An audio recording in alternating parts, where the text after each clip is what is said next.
Bonjour à tous et à toutes, bienvenue dans Catch the Ball FR. On va parler de la Week 7, les week impairs. C'est là où on voit les différences qui se créent en NFL. On en parle avec Hugo. Comment ça va, Hugo? Seven, ça va très bien, Louis, et toi? Ça va super et on parle de tout ça après le générique, j'ai envie de te dire. Bah oui, directement. Jaden Reed, his second touchdown today. Sneed, it's out. Know your role and shut your mouth. He was like, I don't care, catch the ball. Hugo, comme à chaque début de podcast maintenant, on parle pendant 30 secondes d'un truc qui nous a marqué cette semaine. Toi, de quoi t'as envie de nous parler pendant 30 secondes cette semaine? Jaden Daniels et les Washington Commanders. Wouh! Ok Hugo, j'espère que tu as eu toute cette bonne petite semaine pour bien te mettre en raccord avec tes arguments. Et à mon Wow. top, tu auras 30 secondes. Ah oui, attention! C'est la pression, là. C'est la pressée. Hugo, à mon top, t'as 30 secondes pour nous parler de Jaden Daniels. Stop! Défaite des Commanders face à ces Cowboys ce week-end, 22-44, le double de points, 3-4. C'est pas top ce début de saison des Commanders et surtout Jaden Daniels est blessé pour une deuxième fois dans la saison. Ça me fait de la peine, j'ai pas envie que mes éditos deviennent des moments où je parle que des blessures. J'avais déjà parlé de la blessure par exemple de Mike Nabers. D'ailleurs les deux joueurs très proches qui ont perdu un coéquipier à LSU sont blessés cette saison, mais voilà. Est-ce qu'on est sur un sophomore slump, c'est-à-dire voilà, une deuxième indé un peu moins en forme avec des blessures? Je m'inquiète peut-être pour la saison de Jaden Daniels. Voilà. Hugo, c'est légitime de s'inquiéter. Comme tu as dit, ils sont dans un bilan négatif. Malheureusement pour ces Commanders qui ont perdu du coup cette semaine, comme tu l'as rappelé. Et moi, c'est une équipe que j'aime bien. Et toi, tu aimes beaucoup ce quarterback en raison de sa provenance universitaire notamment. Mais c'est vrai qu'on aimerait juste en fait voir les talents bien s'exprimer. Et je trouve aussi que en fait, il y a beaucoup plus de niveau que les rookies. Ils sont aux manettes et bien aux manettes maintenant. Il y a quelques équipes où la magie n'a pas pris, mais sinon quand on pense à Jackson Dart,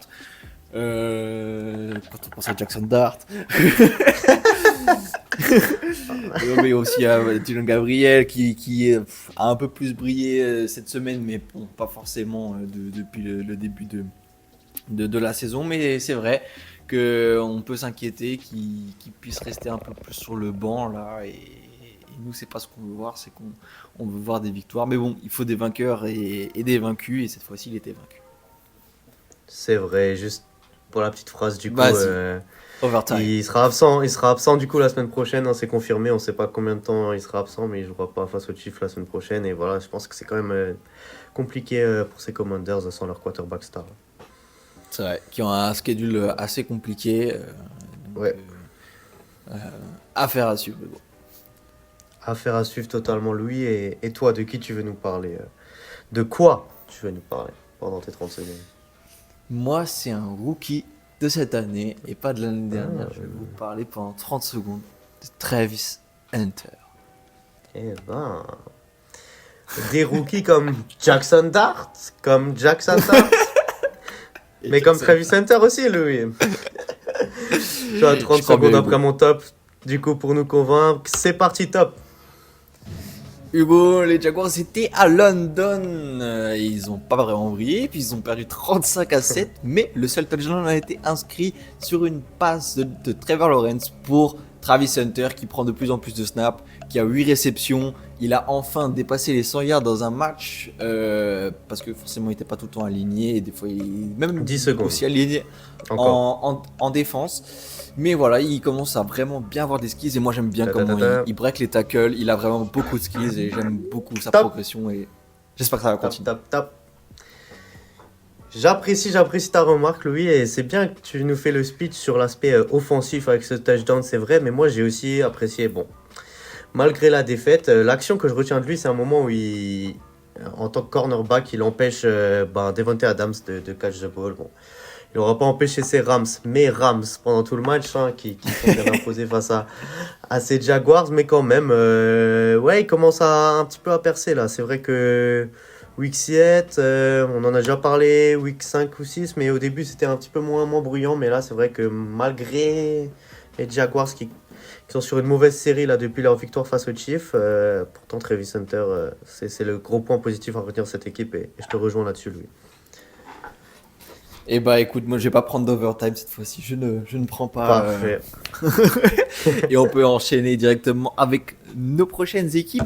Hugo, quel est ton top de la semaine? Alors mon top, je pourrais même mettre, c'est le top match, mais voilà. J'hésitais, est-ce que je vais mettre une équipe flop ou l'autre équipe top, mais je vais retenir le top des Denver Broncos qui se sont imposés dans un match de folie, un beau match que j'ai suivi. Du coup, j'étais assez content de voir ce match face aux Giants de New York. De Jackson. Victoire. Et oui, 33-32, victoire quand même, alors qu'il y avait littéralement un petit 13-0, il me semble, en arrivant dans le... Non. Même plus, un 19-0 Bien dans plus, le bien plus. quart-temps, exactement. Merci. Ça, c'est du journalisme qui journalise.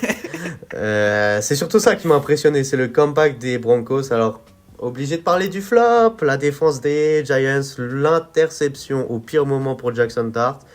Mais j'ai pas voulu parler du flop des Giants parce que déjà je trouve que Jackson Dart s'était bien rattrapé avant en marquant après plutôt en mettant un touchdown après son interception. Voilà, le kicker rate le field goal pour les Giants, mais bref. Moi, c'est vraiment ce que les Broncos ont montré là pour revenir dans le match. Et waouh, c'était vraiment l'affiche là du week-end. J'ai bien kiffé voir jouer ces Broncos. J'ai quitté leur train. Hein. Voilà, on Exactement. a des clips. Je vais pas revenir dedans non plus. Hein. Voilà, il faut quand même rester cohérent. Mais voilà, je voulais souligner la presta. Et voilà, ils sont en 5-2, mine de rien. Dans une division sur laquelle on va peut-être reparler après avec les Chiefs. Mais ils sont bien là dans la division. Par contre, côté New York Giants, voilà, il y a la hype, mais est-ce que ça suit par des résultats? Je suis pas forcément sûr. Mais voilà.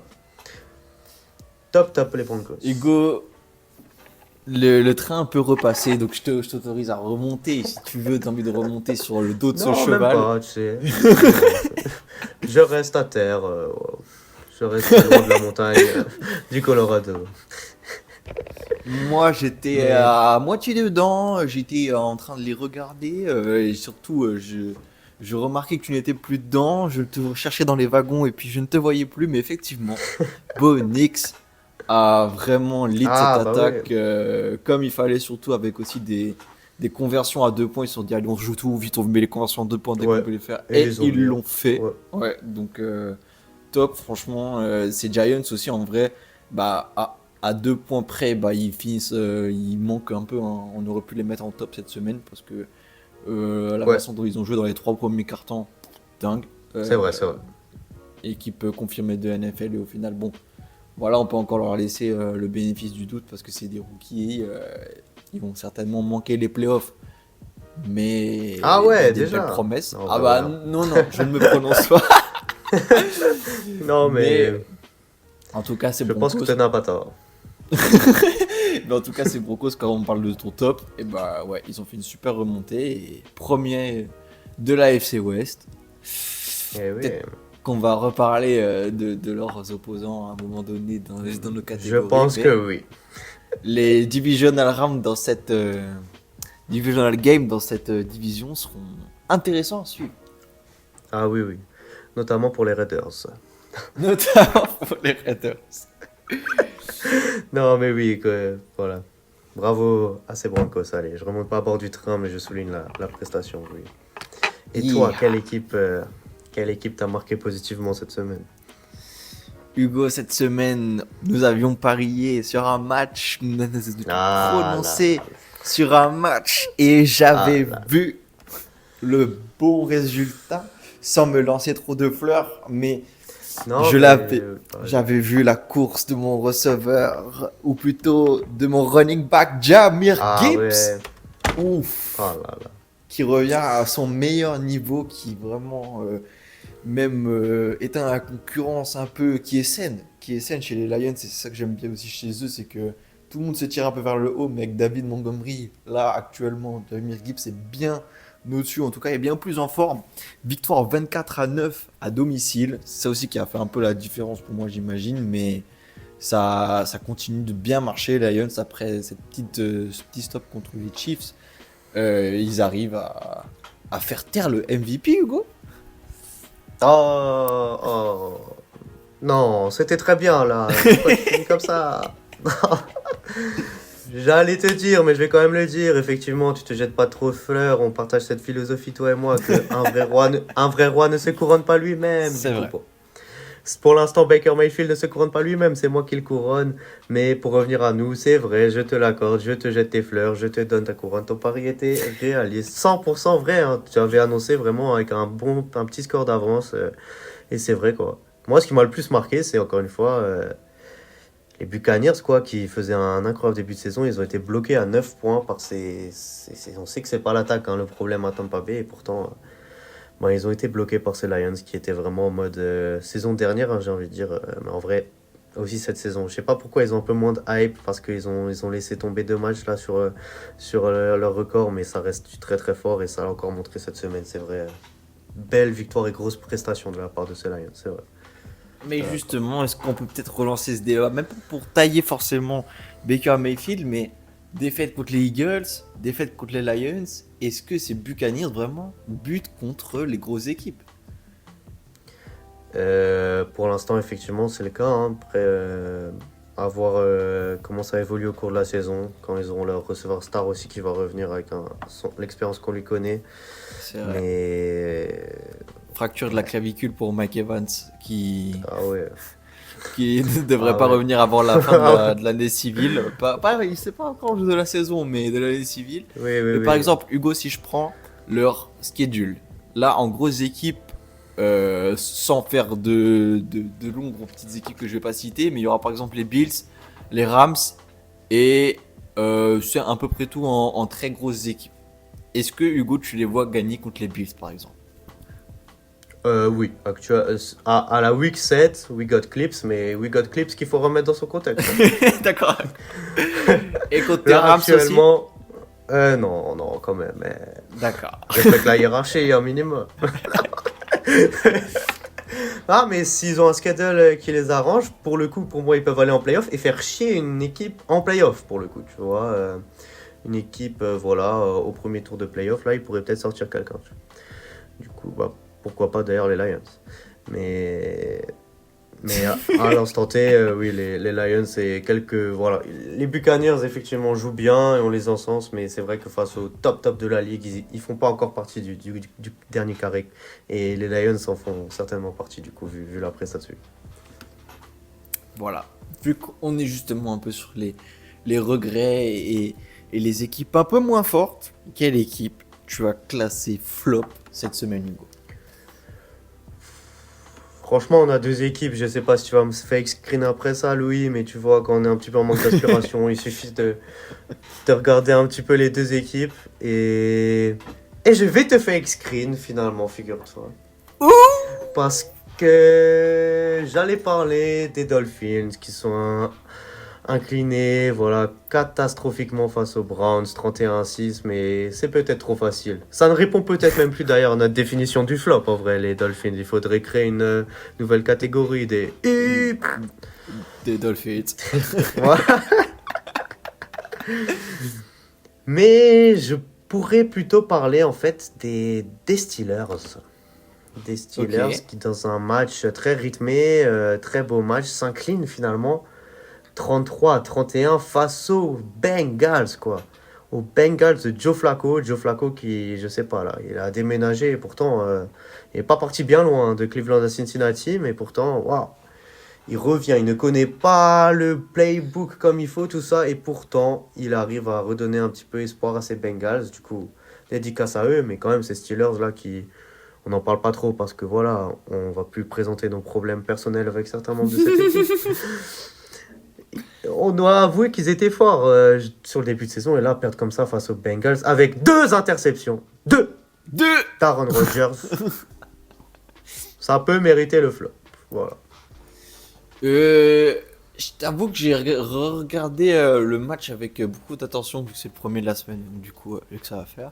Mais j'ai vu un Aaron Rodgers plutôt bon, même s'il y a 2 interceptions. Enfin, en tout cas, j'attendais pas ça de ce match-là. J'attendais plus un 13-14, tu vois, qu'un 31-33 qui était, The Hank Ball. qui était voilà normalement le Hunk Ball, et au final on a eu un match on dirait de rookies qui s'affrontaient comme les Giants contre les Broncos, vraiment le feu dans l'action.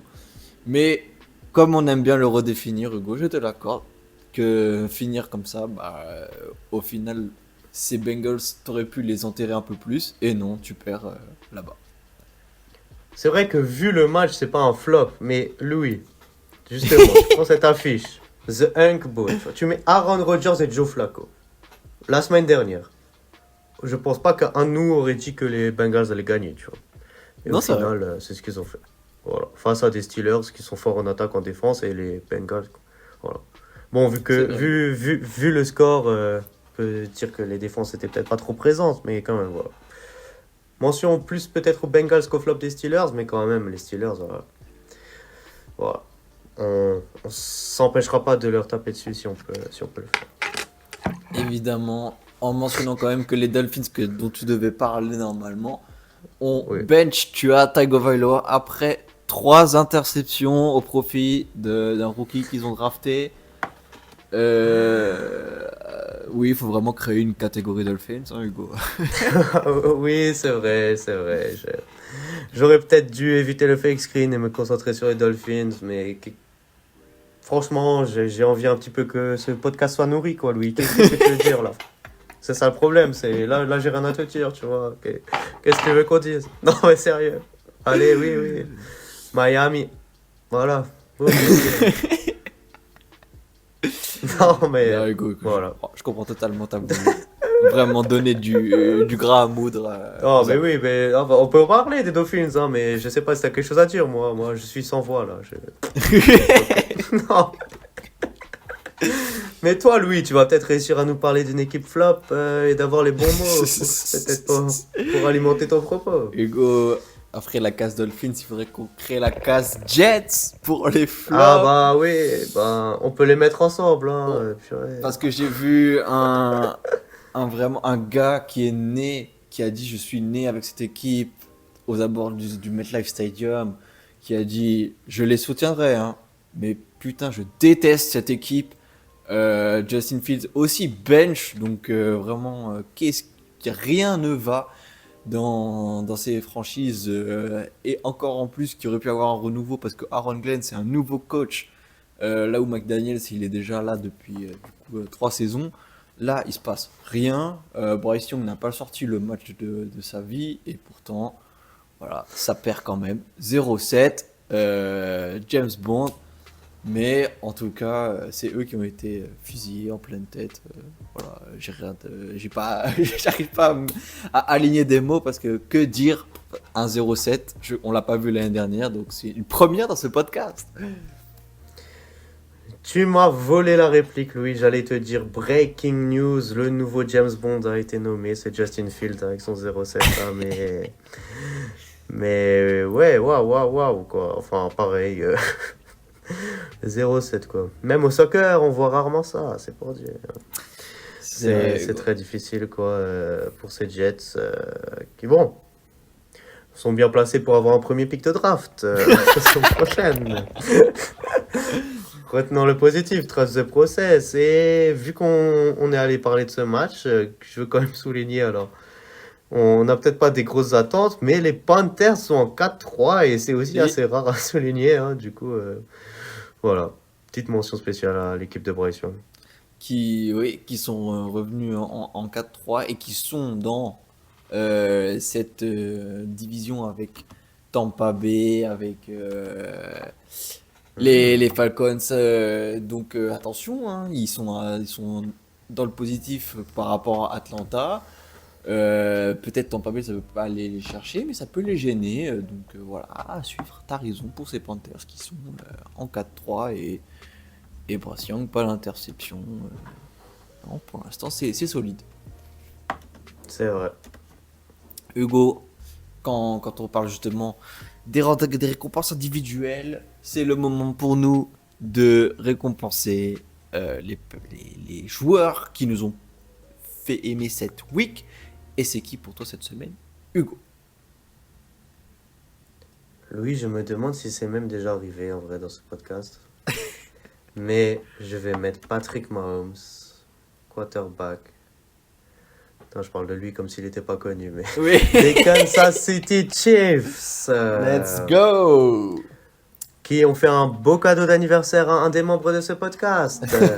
En s'imposant 31-0 face à Geno Smith en semaine. Voilà. C'est la réforme du bac, il n'y a plus de semaine A, semaine B, c'est tout le temps les mêmes semaines. Mais là, c'est même pas une interception lancée, c'est rien. Voilà. Yeah. 6-7 yards, on est là, quoi. Mais non, je veux souligner les Chiefs qui, ok, c'est face aux Raiders, mais quand même, la solidité de la performance.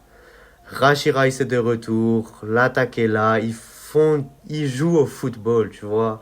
Ne me parle pas de ton expression winning football. Là, j'aime le Chiefs football qui propose. C'est beau, c'est bien. Mahomes, il fait des 3 touchdowns, des passes comme il faut. Et il y a vraiment quelque chose que je voyais plus ces dernières saisons chez les Chiefs. Et ça me fait plaisir de les revoir. Et du coup, je voulais récompenser leur leader, Patrick, sur le terrain ce week-end. Qui n'a pas été jusqu'au bout, enfin qui a été un peu remplacé par Gardner Minshew tellement il n'y avait pas Ah ouais. d'adversité en face, alors que Geno Smith déclarait, j'ai vu ça dans un post, se sentait plus fort que jamais, c'est la meilleure saison de sa carrière, physiquement, mentalement, on va peut-être se poser des questions, mais en tout cas physiquement il se sent comme ça. Mais bref, Je te laisse imaginer du coup ce que les fans des Seahawks ont enduré les saisons précédentes. C'est ça, c'est sa meilleure saison. Eh ben, ils sont en plein revival et on va y passer après dans la revue de oui. tous les matchs sur tes Seahawks. Mais en tout cas, t'as raison. Patrick Mahomes, leader d'attaque, 286 yards, 3 touchdowns, une no-look pass dont tout le monde loue. La connexion avec Rashee Rice, ça se voit, même les yeux dans le dos, les yeux pas fixés sur le receveur. Franchement, c'est du très beau football et surtout, c'est du football qui nous a fait aimer justement ce sport et qu'on revoyait peut-être juste chez les Lions où on pouvait faire la comparaison l'année dernière avec des trick plays qui sont bien plaisants. Et bah, cette fois-ci, les Chiefs sont de retour et jouent Play Beautiful tout ça. Play beautiful. Je t'accorde l'expression. Hugo, moi, je vais récompenser quelqu'un que tu as un peu tiré par la veste. Il faut pas trop tirer parce que sinon, la blessure n'est pas très loin pour les vieux vétérans de cette NFL. Joe Flacco sera mon MVP parce que oui. retour, parce que oui, justement, exact comme tu l'as dit. Il est arrivé la semaine dernière, il a joué la semaine dernière. Défaite contre les Browns, si je ne me trompe pas. Et non, pas contre les Browns, défaite contre les Packers. Bon, voilà, les Browns c'était avant. Mais du coup, la victoire dans le Hunk Bowl, victoire avec 342 yards, 3 touchdowns. Et on a l'impression quand même qu'en fait, il y a un quarterback que Ja'Marr Chase. Dont Ja'Marr Chase est content de l'avoir dans son équipe et c'est bien de le savoir un peu optimiste parce que justement c'est Bengals à qui ça nous fait, même s'il y a la rivalité un peu avec les Chiefs, moi ça me fait mal on l'espérait même un peu pour l'année dernière, le fait qu'ils soient dans les playoffs et qu'ils ont manqué de peu, qui participent parce que on veut voir du play beautiful et ça a été le cas cette semaine avec un playbook qui doit juste commencer à apprendre et au final il y a aussi un peu le talent de Ja'Marr Chase qui joue dedans, mais il a réussi à lead cette attaque à la victoire 33-31 cette semaine. C'est vrai, tu fais bien d'en parler de ce point de vue-là et franchement, hein, je te l'accorde, j'aurais pas cru après. Bon, voilà, c'est qu'une victoire, on va pas peut-être trop s'emballer, mais moi, quand j'ai vu Joe Flacco au Bengals, j'y pensais pas. Mais là, peut-être que ça peut faire quelque chose, vraiment. Et ça serait bien, effectivement, pour la franchise de Cincinnati. Hugo, avant de passer à notre de notre Power Rankings. On va vite fait revoir les matchs en revue. Donc le Hunkball, on en a parlé. Le match à Londres aussi. Tu veux rajouter quelque chose sur ce match à Londres? Non, à part que je vois les Rams maintenant c'est parti, tu vois. Ok. C'est parti. C'est lancé, 13 de process. Je me suis engagé, mais là, on y est. On y est avec une belle performance de Davante Adams qui a carry Ouais, ce match en attendant le retour de Puka Nacua. ouais. Grosse victoire sans Puka, hein. C'est intéressant ouais, de souligner. Exactement. Les Bears qui continuent, victoire 26 à Ah, ça, c'est très bien. 14, 4-2. Ben Johnson, Hugo, qu'est-ce que tu as à nous dire sur ce petit match? Franchement, je suis content là pour la franchise de Chicago que pareil commençait très mal la saison et là il y a eu ce match là face aux Cowboys qu'ils ont lancé et depuis retour de bye week ça enchaîne bien. Semaine dernière face aux Commanders ça continue là bon. Face aux Saints hein, qui pourraient rejoindre la nouvelle catégorie à créer là des floppy floppers. Mais ouais content pour Chicago et j'espère que ça va pouvoir suivre et voilà qu'ils vont faire une belle saison. Les Dolphins, on en a parlé du coup, défaite Oui. 6 à 31, catégorie Dolphins. Par Rien à dire. contre, Ah. les Patriots sont premiers de leur division. Yeah. Victoire 31 à 13 face à Nashville qui continue dans la catégorie Nashville. Ah. Mais Hugo, Ah là là, oui. victoire 31 à 13 de tes Patriots, j'ai envie de dire un petit Allez. peu. 5-2. Waouh, qu'est-ce qu'on en pense? On n'en pense que du bien de ces Patriots qui sont lead par ce quarterback formé à l'université de Northern Carolina, Drake May, qui continue bien. Stefan Diggs aussi, que pour le coup, je vais pas faire genre, j'ai beaucoup critiqué, j'étais pas trop fan, mais là, petit à petit, ils s'imposent, ils ont du caractère. Et, ils ont du caractère, ces Patriots, c'est ça que j'aime bien. Voilà, c'est peut-être pas non plus exceptionnel, ils gagnent contre des équipes pas fameuses, mais il y a quelque chose qui se crée, un vrai groupe, et j'aime bien là, ce qui se passe côté Boston. En tout cas, ils ont gagné leur divisional game face aux Bills, donc c'était leur gros rendez-vous. Et entre-temps, s'il y a Ouais. des petites équipes à battre, prenons-les. Surtout, évitons les revers aussi, parce qu'ils peuvent arriver. Les Titans ont une victoire, rappelons-le. Mais ouais, Hugo, franchement, 5-2, c'est très solide. C'est fort. Continuons, du coup, les Chiefs, on en a parlé. Les Eagles ont gagné 28 à 22 dans un match où Jalen Hurts, qu'on critique un peu à la passe, mais continue à avoir des statistiques. 326 yards, 3 touchdowns. Qu'est-ce que tu as à nous dire sur ce petit match, Hugo? En vrai, avec tout le respect, encore heureux. Hein. Encore heureux. Quand on voit l'état des Vikings, là, font de la peine un peu d'ailleurs. Même s'ils ont record neutre, mais... C'était le grand retour de Vance face à ses Eagles. Et il a C'est fait vrai. une pressa de fou avec ses 2 interceptions. Non, pourquoi j'attaque ce pauvre homme la dernière fois qu'on l'a fait on n'aurait pas dû, mais non. Ouais. Voilà. Je vais pas encenser les Eagles qui jouent un peu plus à la passe, c'est vrai quand même. Et ça, c'est peut-être pas rassurant pour nous qui ne sommes vraiment pas dans le train. Tu vois, s'il y a un train direction Philadelphie, peu importe où l'autre y va, je pense qu'on va aller de l'autre côté, Louis. Exactement.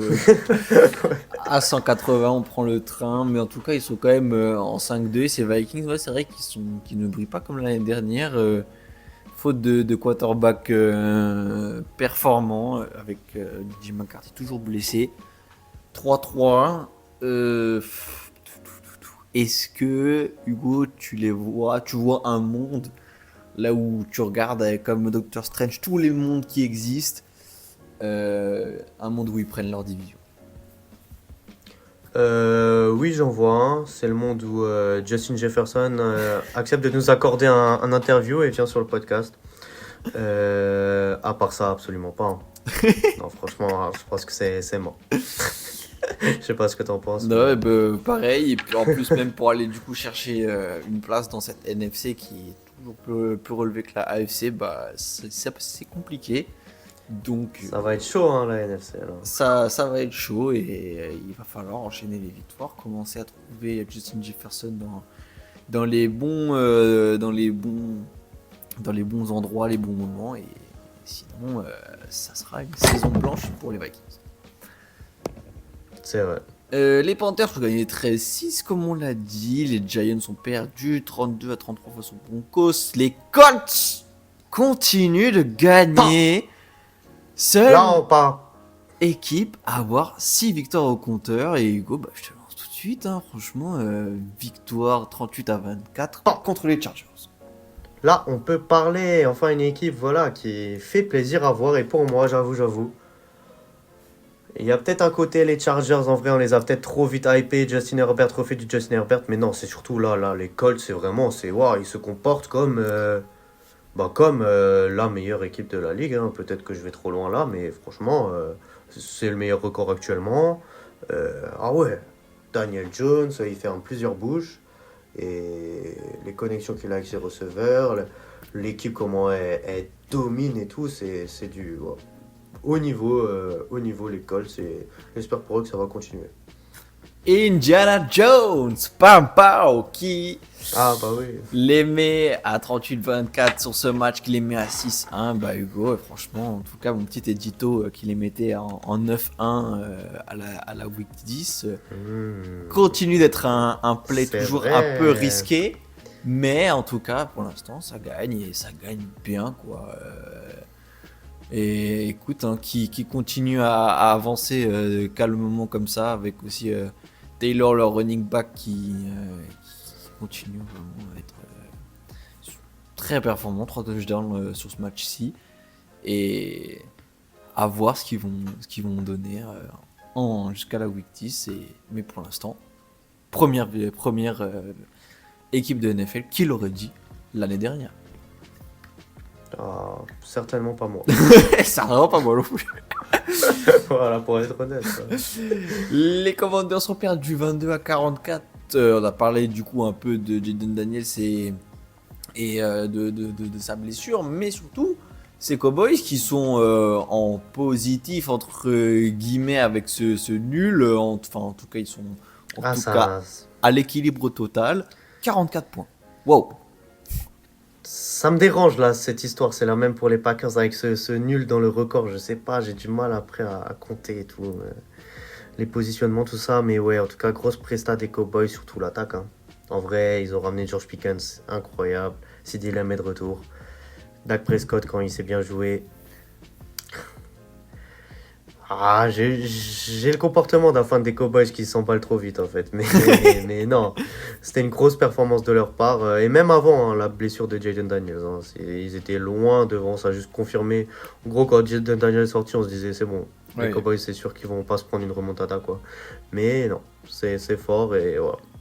On va pas s'avancer avec ces Cowboys. On sait que c'est vite fait de partir en folie, mais bien, beau match. En tout cas, ils sont repassés devant dans leur division avec ce petit nul là qui traîne et qui leur sert. Et Mais Louis, parlons de cette division justement. dis-moi tout. Tu sais, la NFC Est a ce mythe, mais concrétisé par la vérité, hein, c'est scientifique. Chaque saison, il y a un autre vainqueur de division. D'accord.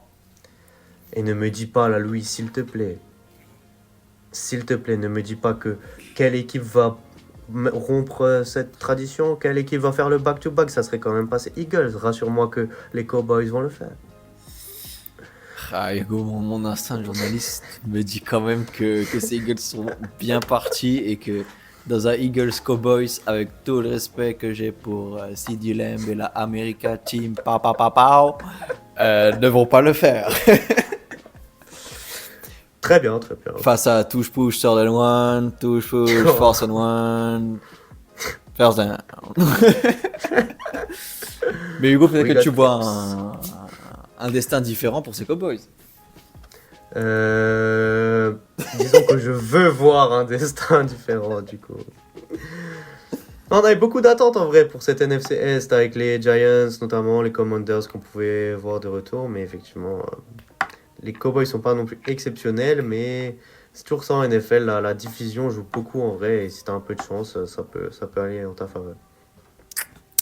C'est vrai, Hugo. Bon, belle victoire en tout cas à retenir cette semaine avec 44 points. L'attaque a bien marché. Les Packers ont gagné face aux Cardinals 27-23. Pour l'instant, ils sont 4-1-1. Je sais pas s'ils sont premiers de leur division, mais en tout cas, belle victoire des Ils le Packers sont. qui sont premiers et du coup, ça nous embête un peu dans les comptes ce nul là, comme tu le disais, mais bon, pour l'instant, très bonne saison ou très bonne saison pour les Packers. Bonne saison, je dirais. Et peut-être que le nul a un rôle là-dedans, effectivement. Mais oui, il vaut mieux avoir un nul qu'une défaite. En soi, c'est logique. C'est pour ça, du coup, qu'ils sont devant les Lions. Mais non, c'est bien. C'est bien. Après, les Cardinals ont quand même proposé quelque chose en face. Mais ils perdent toujours, les Cardinals, quoi. Je me suis mis à la place de leurs fans. En vrai, faut profiter, quoi. Faut se dire, voilà, on n'aura que 17 matchs de football. Il y a des belles actions hein, proposées par les Cardinals des fois. Mais voilà, au final, ça perd. Et pour le coup, ça a pu montrer du caractère. C'est Packers qui joue à l'extérieur en plus, mais ouais.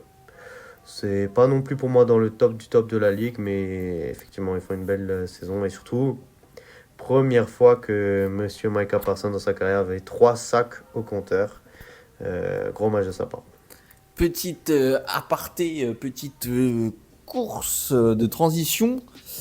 La semaine prochaine, ce sera Steelers-Packers. Certainement pas que ce sera notre match pour pronostiquer, mais c'est la première fois qu'Aaron Rodgers va venir jouer contre les Green Bay Packers. Et Hugo, est-ce qu'il va devenir le 5e QB à avoir battu toutes les équipes de la NFL pour toi? Green Mountain! Je ne sais pas quoi te dire comme pronostic de ce match, j'avoue. C'est deux équipes que je suis pas vraiment. J'ai pas trop l'intuition là, mais je dirais quand même les Steelers, ouais. Ok, très bien. Euh, Moi, je pense que les Packers non vont le faire. Tes Packers, allez. Mes Packers, et surtout que Aaron Rodgers ne gagne pas et ne devienne pas ce 5e QB dans l'histoire. Voilà, ça suffit. Ça se comprend. Les Falcons ont joué contre les Niners et ont perdu. Gros match de McCaffrey, 20-10. Hugo, les Falcons continuent de faire du zigzag, continuent d'être performants, plus performants. Ça doit être un peu énervant pour les fans d'Atlanta. C'est vrai, mais là je vais pas trop leur faire défaut. Franchement, ils ont joué face à ces Niners que. Voilà, je sais, tu ne veux pas être affilié à eux, tu évites d'en parler, mais voilà, hein, la famille c'est la famille, et franchement, c'est bien ce début de saison des Niners qui joue bien. McCaffrey a l'air d'être de retour à son prime, voilà. C'était un peu plus compliqué pour Atlanta, mais pour moi, ils ont joué juste contre meilleur que pour le coup. C'est vrai. Non, je veux pas qu'on m'affilie, c'est vrai, mais j'aime bien quand même ces Niners. Enfin, j'aime bien l'équipe, mais après, pour moi, c'est toujours pas une équipe top. Comme moi, je les mettrais Ouais. pareil, un peu comme les Packers dans ton ressenti. C'est pas une top équipe, mais très bon record et du coup, bien parti pour aller aux playoffs si ça continue comme ça et si ça continue. Dans la meilleure division, hein, pour le coup. Bon, ça va peut-être faire une transition pour le prochain match, mais la NFC Ouest, là, à part les Cardinals, c'est la guerre, hein. C'est la guerre. Et je pense qu'il y aura forcément une équipe là, des trois qui va le payer, quoi. On va en parler après. Les Lions, ils ont gagné 24-9. Et Hugo, on peut parler de Monday Night Football, des Seahawks qui continuent dans cette division, comme tu as dit, à gagner 5-2 leur record, leur victoire 27-19. Hugo, je te laisse me dire ce que tu as pensé de ce match. Incroyable, exceptionnel, ça termine tout. Et allons droit au but, je t'en ai parlé en privé, mais Jackson Smith, Njigba, 123 yards, 8 réceptions, un touchdown. En fait, c'est la moyenne, là, en fait. C'est ça qui est exceptionnel, c'est que c'est chaque semaine, c'est ça, quoi. C'est des stats exceptionnelles chaque semaine, et du coup, je veux lancer le débat, quoi. Très gros début de saison des Seahawks, mais est-ce que Smith Njigba, ça serait pas le Offensive Player of the Year? Alors, je vois deux concurrents, même trois. Ouais. Après, il peut y avoir un QB, ce serait dommage, c'est pas ce qu'on Ouais, souhaite, bon. parce que justement, souvent c'est un MVP, et voilà, on aimerait bien aussi que les autres postes brillent.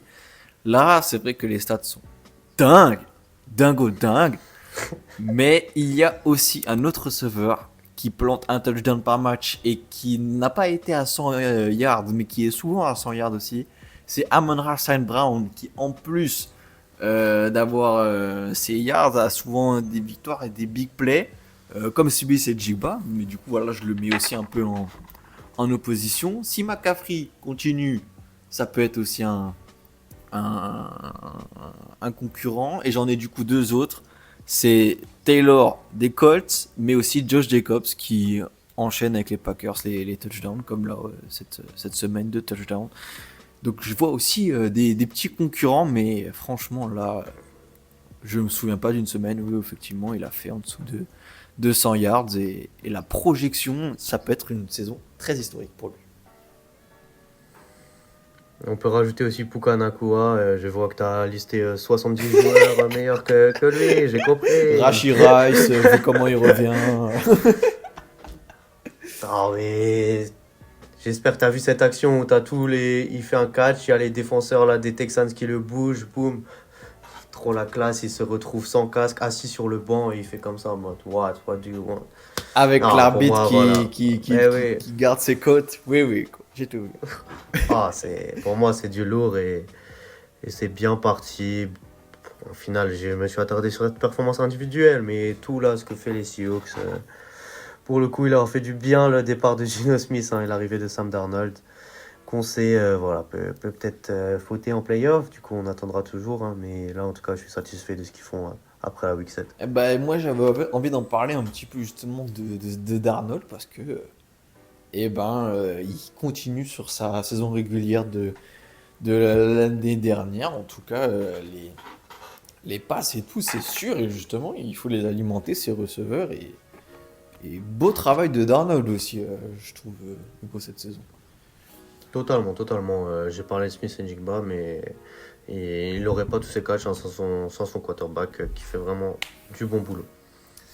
Hugo, avant de passer de notre prono il y a toujours plus de la semaine prochaine, je vais te demander ton Power Rankings, tes 5 meilleures équipes de la ligue, en commençant par la 5e place, s'il te plaît, Hugo. Et ben on voit que tu hostes magnifiquement bien ce podcast, Louis, parce que transition parfaite. Les Seahawks en 5e place de mon Power Ranking. Très bien. Après leur performance de ce week-end. Dépassé de justesse par une autre de mes équipes. C'est d'ailleurs un peu bizarre en vrai de supporter ces deux équipes qui sont quand même bien rivales. Mais bon, les Rams, 4e. Grosse presta face à ces Jaguars. À eux, ils savent pourquoi ils sont allés à Londres, hein, les Rams, franchement. Et ils ont fait le taf. Et comme dit, la machine est lancée. Mon texte, qu'on va les voir dans plusieurs de mes Power 5. D'accord. En 3e place, j'ai sorti mes Patriots malgré les belles prestats, mais là j'étais obligé en vrai, on est obligé. Voilà. Tu sais, quand on donne pas le respect à quelqu'un, la personne peut te forcer le respect, et pour moi c'est ce que fait les Colts là. C'est ce qu'ils font, et du coup les Indianapolis Colts doivent être 3e place de ce Power Rank. D'accord. En 2e place, retour en chef après cette presta. Pronostiqué par toi, c'est vrai, je te l'accorde. Les Lions, du coup, qui sont bien imposés face aux Buccaneers avec le beau jeu de Jamar Gibbs et compagnie. Du coup, je les mets en 2. Qui peut être les premiers? Les Kansas City Chiefs. Oh my godness. Oh là là. Une équipe. 31-0. Happy birthday! Thank you.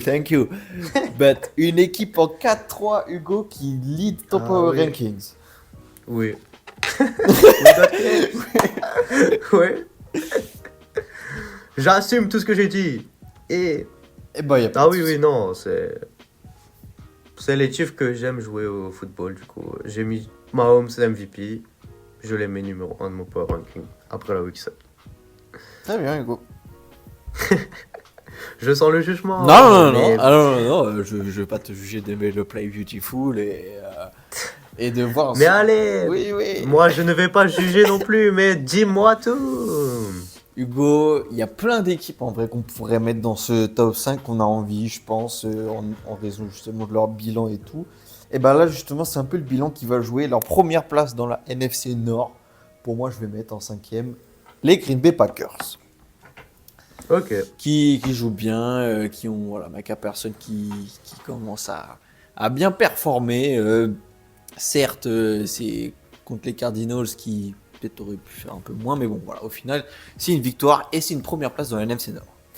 En quatrième, je vais mettre tes Rams, qui ont vraiment fait une belle perf à Londres, comme tu as dit, et sans Puka Nacua, Davante Adams, je kiffe aussi le voir bien performer. En 3, ce sera les Kansas City Chiefs que tu as mis premier, parce que Play Beautiful, parce que t'as l'impression que la foudre va s'abattre. T'as raison. Genre là, Monday Night, le prochain Monday Night contre les Commanders, j'attends de voir aussi, justement, avec un Marcus Mariota débutant, mais eux là, je crois que Bulldozer, ça y est, c'est fini, on y va.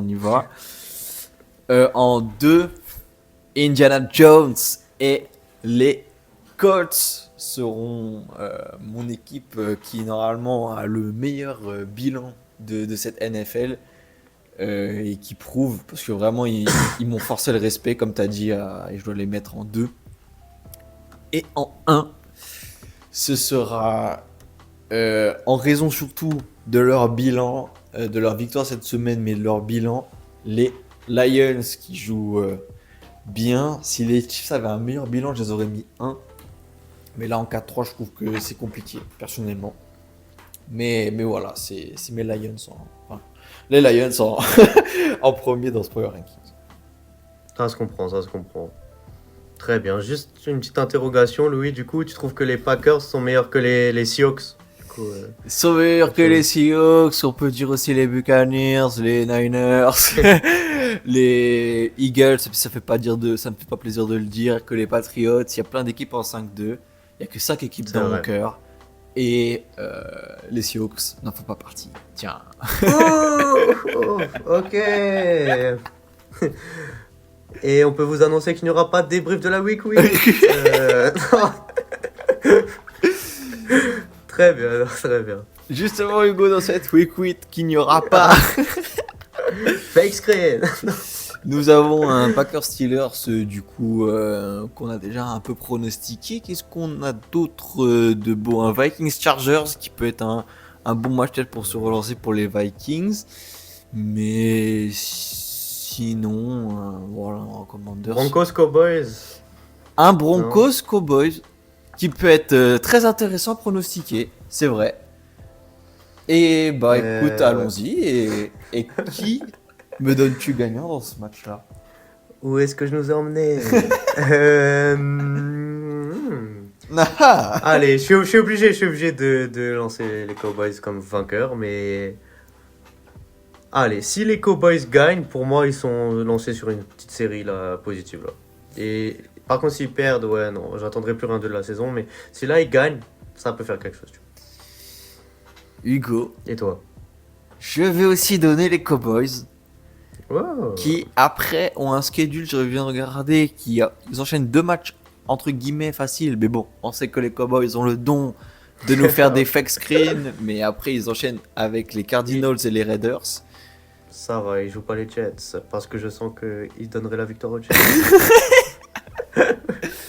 Mais en tout cas, c'est un bon match, c'est vrai, mais je vois bien l'attaque recontinuer à bien performer. Et puis Hugo, t'as raison, hein, s'ils enchaînent avec ces 2 victoires, et bah après ils jouent les Eagles et ils auraient plus qu'à faire le taf pour prendre cette première place. Et moi je demande que ça, du spectacle, et c'est ce qu'on aura certainement dans ce match-là, en espérant que Bo Nix et les Broncos ne se réveillent pas au 4e quart-temps cette fois-ci. C'est clair. Et bah Hugo, week 7 dans les cartons, encore une week de passer, puis voilà, quelque chose à dire avant de finir? There is always next week. Always next week, and see you pour en parler. Got you. See you pour en parler. Got you.